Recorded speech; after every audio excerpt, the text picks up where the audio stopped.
Hey guys, so today we're going to talk about the Runic Tarot, which I've honestly been very excited about this deck. I pre-ordered it back in, I think, the spring, if I'm not mistaken.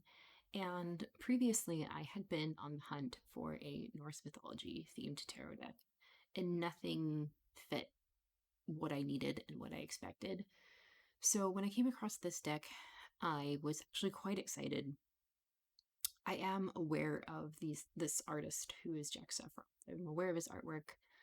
I know that he has done the Heaven and Earth Tarot, which I thought was beautiful, but I never picked it up because by the time I was considering it, I saw this on pre-order and I thought this is going to fit me much, much more.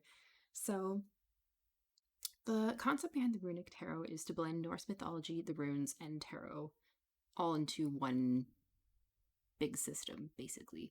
So the idea of that really excited me, and I finally got it in just a few days ago, and I decided to share with you guys a walk through the cards and we'll kind of talk a little bit about my thoughts on it. I do have a few things that I'm not particularly fond of in this deck, but overall it is quite beautiful, and I do think that I'm going to enjoy working with it. So it does come, first of all, with a full color guidebook. It's got a lot of information on the runes, and each section has a interpreting the rune in each card, and it talks about the image description and then the description of the tarot card, and you've got your keywords and stuff. So we are gonna go right through it. Just trying to get my bearings here. All right. So the first card is the Fool, and this is Fenrir. Freyr. Fenrir is the wolf. Goodness. The Magician is Heimdall. The High Priestess is Ahumbla. Ahumbla? I don't actually remember her from the mythology right now. That's kind of eluding me. Frigg. Thor. Forseti. I actually initially thought that this was Balder. Ragdian Indun. So there's Ragdian Indun. My Lady Freya. Shrud. Mimir. The Norns. Tyr. Uller. And of course Odin at the gates of Valhalla for death. This is actually one of the cards that I do have one slight gripe with. While I think that this is an amazing take on death and the concept of the death card and what the death card means, and then using Anzus as the rune for Odin, you know, it does fit. Although there is that part of me that really does kind of wish that they had Hel instead, although they wouldn't use the Anzus rune. And I think that's probably where the concept would be a little lost, is the Hagalaz rune usually has to do with chaos, which I could still argue could be used for the death card, because a lot of the times the changes that the death card brings about is created by something chaotic in our lives and something that we need to let go of. And at least that's how I interpret the death card. So, you know, I guess all in all, I really don't have a ton of complaints about this. I just really do wish that it was Hel because I love her so much. This is Siv, Loki, Fafnir, Jorgamander, and Njord. And see, this is Baldurus, Hofnurs, and Mani. So the wolf chasing the chariot that brings the sun and the moon across the sky. Mani is the moon god, and oh, why am I blanking on his name? Hothrus is, I think Hothrus. Well, I don't remember. But you have Otha here and Helgis. for the moon, and then Sol, the Valkyries. And then this is Ymir with the Hagalaz rune as the world. So, that is, so far, I do like the major arcana. The other thing that I do kind of wish is that if we do have Odin um, as the death card, I do honestly wish that it was Odin as the hangman, just because the hangman is actually, every single time I see the hangman, I think of Odin hanging from the world tree. So that's an opportunity that I just kind of wish was there, and it just didn't happen. In this deck, they took a different route, which is okay. This is all up to artist's interpretation, and I can have my own wishes for it, and the artist can have their own interpretation for it. But I just kind of wanted to point those things out there because those were the things that when I was flipping through this deck, I was like, oh, it's a missed opportunity. Like, that could have been a thing, and it wasn't a thing, and it went a different direction that I didn't expect, which isn't necessarily a bad thing, but I just wanted to voice it. So then we have the cups, which are really awesome because they are the drinking horns, and I think this is fantastic. So you have Loki with the mares. There's Hel. So that does make me happy that she does make an appearance in this deck. So then I do have Frigg and Freya and Hel all in this deck. I think I would have been very disappointed if Hel was not in this deck.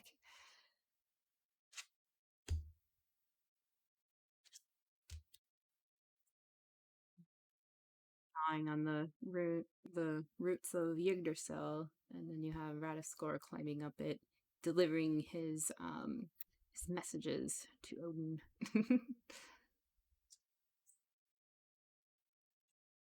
I do love the overall color palette of this deck too. I think it's very fitting for Norse mythology, and I think that's one of the other reasons that I was drawn to this, but also, really truthfully, the artwork is the other thing that I was honestly finding myself excited about. So the pentacles are the shields, which I think is fantastic. Also, looking through this deck, I found that it is pretty similar to Rider-Waite. So I think it is generally going to be a easy reader for me. I love this one for the Five of Pentacles. Some of the scenes depicted in here are quite intense, and to be quite honest, I love it. I think it's awesome. It really depicts the harshness of, I honestly want to say, the Norse spirit, or how I look at the vibes that I get from the Norse gods, working with them myself. And I'm really looking forward to seeing how the runes play throughout the major arcana as well. It's just, being Norse Pagan, I think that this deck is genuinely going to be a joy for me to work with, and it's now we're in the ones. I really hope that it is not disappointing. There are, like I said, there are a few things that I do wish were different, but so far it is something that I am quite taken with. So a little nerdy Warcraft thing here. I'm a big Warcraft nerd, even with everything that has been going on in Blizzard, which has really angered me. I'm not going to get into it, but if you are following the news on what's going on with Activision Blizzard, you know. I met my husband in World of Warcraft. I have played it for a very long time. Let's see, about 18 years now, which is insane. But I have a tattoo for it, and it's just been, the story in the game has been something that's been very meaningful to me in my life. It's essentially the reason why I have what I do now, which is my husband and my children. But I also I love a good story, really. I love a good fantasy story. That being said, big Warcraft nerd, and this character right here in the Two of Wands, I look at him and I see the character Medivh.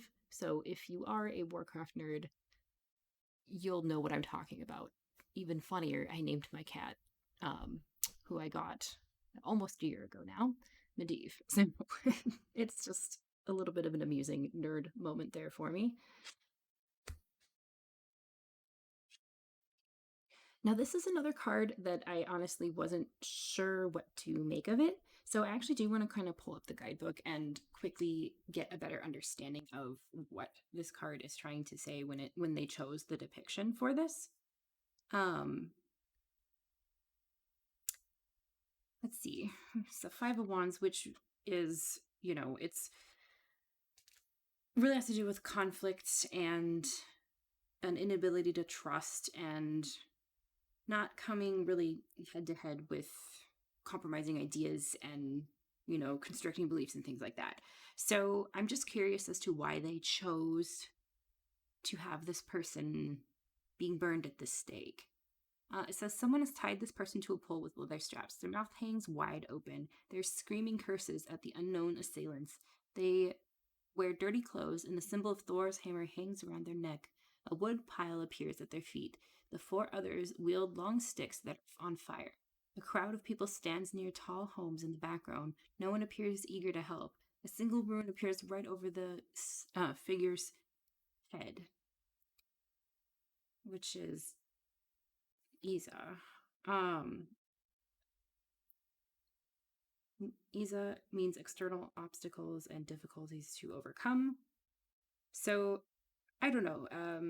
It's also interesting because to me, I do look at Isa as like the rune of ice. So it's interesting that they chose to depict it here in this way as well. But um, I'm just going to go into the meaning of this card a little bit further. The Five of Wands has always represented anger, chaos, and confusion. This is not a happy card to receive. The old Viking ways, as we knew them, lasted up until the 11th century. They celebrated and worshipped the old gods of the the Nordic pantheon. The rise of Christianity put an end to these beliefs. Anyone caught practicing them in their traditional ways was branded as a witch and put to death. The image on this card is a bit harsher than most definitions previously or traditionally depicted. It does represent the lengths a man goes to control what others say or do. If this card appears in your reading, stand your ground and don't allow others to take your beliefs away. You know yourself better than anyone else. See, I was kind of hoping that if I went through the guidebook and read that entry, that maybe I would have a better understanding for myself of why they chose to depict this card the way that they do. And honestly, I'm on board with it. I'm okay with it. It's something that I do feel a lot better having an understanding about. It's good to get depth, guys. It's good to explore the things that make us uncomfortable. That card made me uncomfortable. I wanted to know why. Or, why they chose to do that. Having a better understanding of why makes me feel better.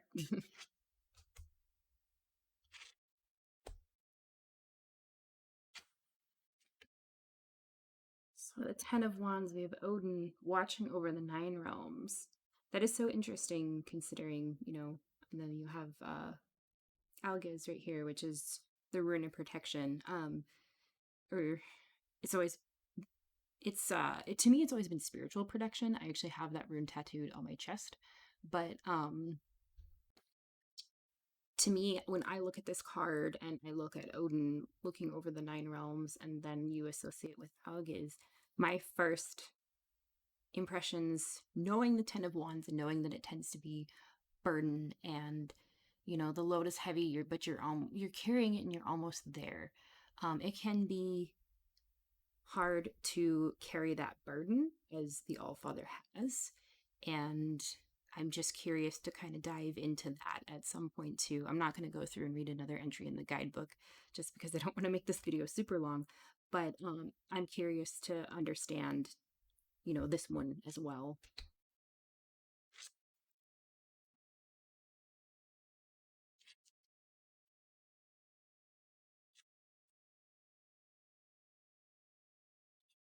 It looks as though some of them have been, they've done bind runes on the cards too. For instance, this is Gebo and Othala. So Gebo is, to me, it's always been like the gift rune, the rune of partnership, the rune of collaboration. And then Othala is a very sacred rune in my practice. It is the rune of ancestral protection from the ancestors is how I look at it, or it can be seen as inherited gifts or anything to do with your lineage and stuff like that. So to me, I'm curious as to understand the bind rune that was created here with the King of Wands, because every single time that I see the King of Wands, I see this very confident figure, which you can tell in his pose, his stance, and he's very charismatic as well, and not necessarily charismatic in a manipulative way, although if you got the King of Wands in reverse or a position that would implicate that possibility, that's also something you can look at. But to me, I'm just curious as to how this is all going to play together. This is something that's going to be quite fascinating for me personally. And, you know, my love for the runes, my love for tarot. Okay. This Two of Swords is everything, and I love it so much. This is like, ugh. This is like that fierceness, that inner warrior that I tend to see in myself when I connect to the Norse gods, and specifically Freya and her warrior-esque type of energy that she tends to bring about. So this is, I don't know, it invoked that in me, and it was exciting. It's interesting. Oh, that's Three of Swords. That is.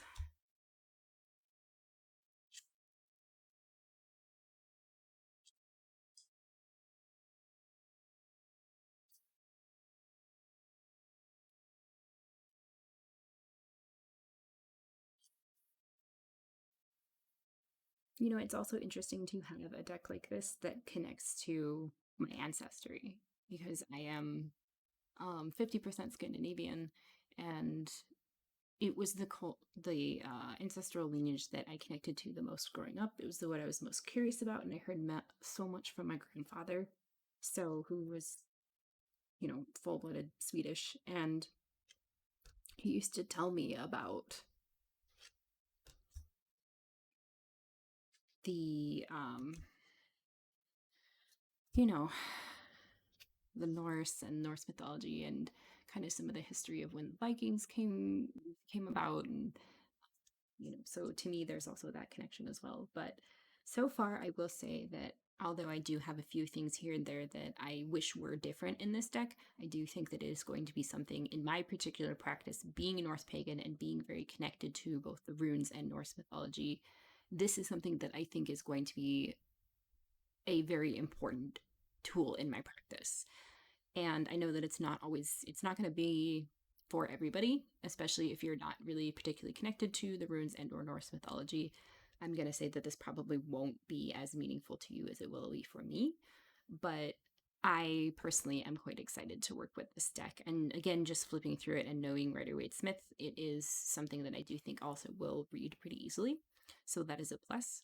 But those are pretty much my thoughts on it initially. Again, this deck is in order. I have not worked with it yet. I have only kind of, you know, thumbed around the guidebook a little bit and flipped through it a few times.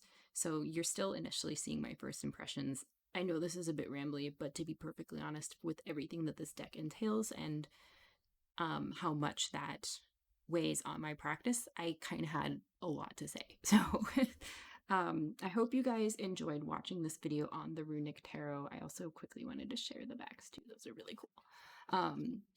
And sort of my rambles on it. I am very excited to work with this more. If you guys would like to see an update video on this at some point, I plan on working with this deck quite a bit through the winter, and I can certainly do a update on kind of how it worked, how the runes are picked in here to talk to the tarot and how they communicate and all that stuff. I'm just very curious how that's going to work. And you know, I can certainly do an update video on how that worked for me. But yeah, with that being said, guys, thank you for watching, and as always, blessed be.